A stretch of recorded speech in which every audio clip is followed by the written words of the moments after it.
the book was so good that 2 people had to write it. And we are going to hear their stories. But what I enjoy about these authors is their simplicity. I enjoy their deep experience of business.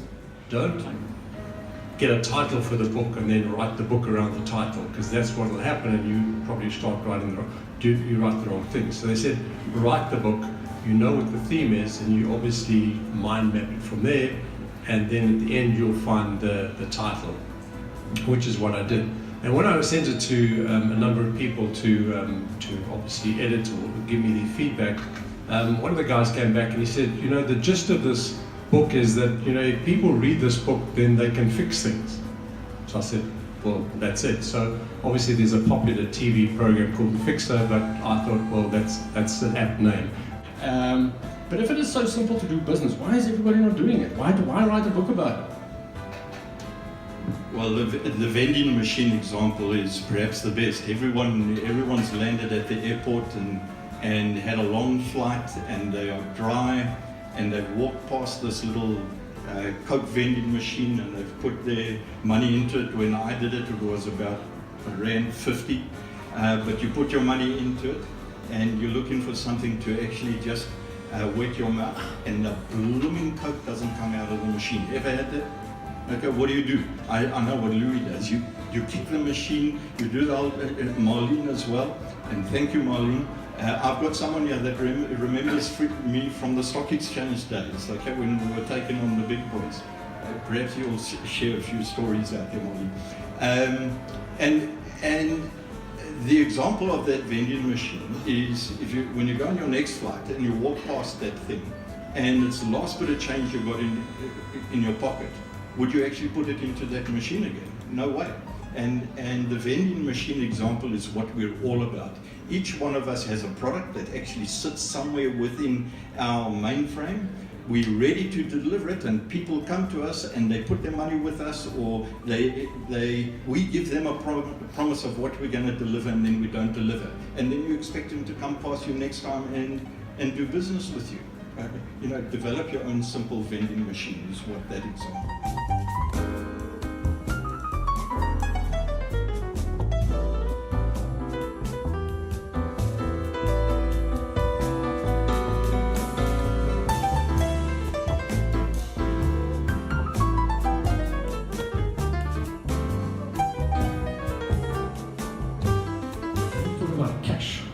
You know, that's when you talk about reality, because that's the thing that you've got to measure, and you've got to make sure that, you know, that's the part that happens in a business.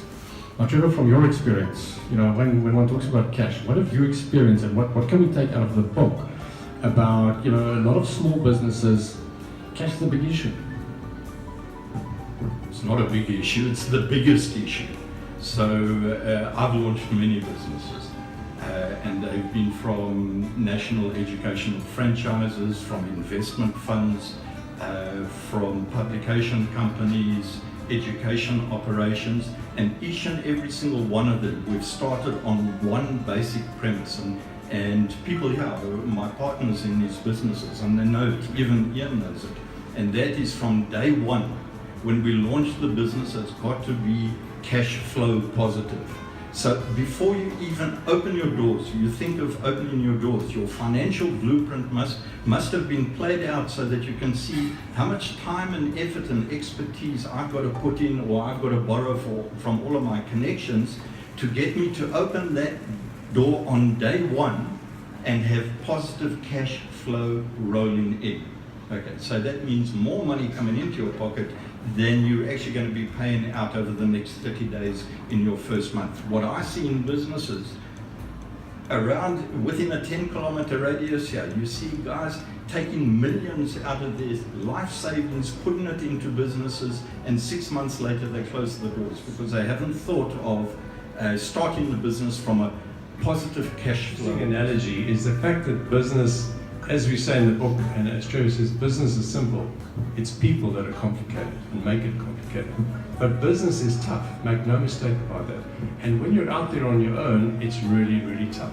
So you've got to work with people. Now I use the analogy of people, if you watch the Tour de France, and you see them, the main group of, on the peloton, the main group. Now the main group of riders can ride much faster than an individual rider.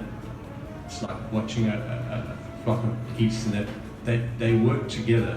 And at some stage in your life, whether it's the beginning of your business, in the middle, or going to listing, whatever it is, you need to get a little team around you that can help you get to that particular point.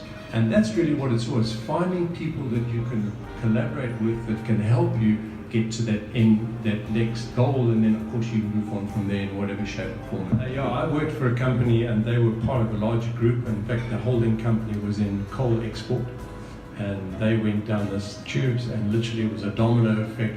So I arrived at work in the beginning of January, after the holidays, and there was a big chain around the handles. So that was it. So I went home, my wife says, "What are you doing?" I said, "It's closed." So I'd done a lot of work traveling in Africa over the last, previously, few years.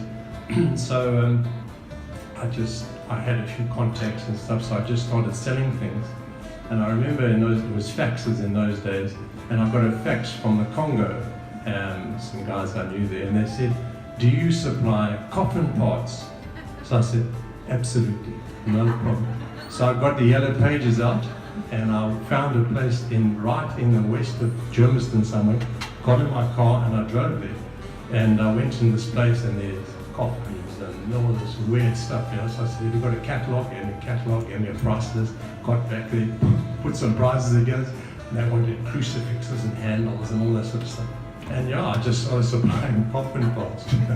So if you want to know if I'm in the coffin parts business, if anybody's interested.